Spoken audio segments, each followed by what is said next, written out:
How to make golden paste, the anti-inflammatory dip you can put on literally anything. Ingredients: 1 cup purified water, 1/2 cup organic turmeric powder and additional to adjust consistency, 1/4 cup extra virgin coconut oil or other fat such as ghee or extra virgin olive oil, 1 teaspoon finely ground black pepper. Method: add powdered turmeric to a pan with water and reduce on low to medium-low heat until it begins to form a thick paste. Add in ground pepper and fat of choices and combine well, adjusting the water or turmeric qualities as needed.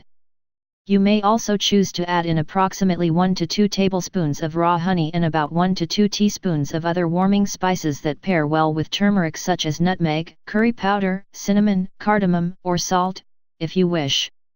Once your paste is the consistency you desire, store in a glass jar with tight-fitting lid in the refrigerator for 1 to 2 months.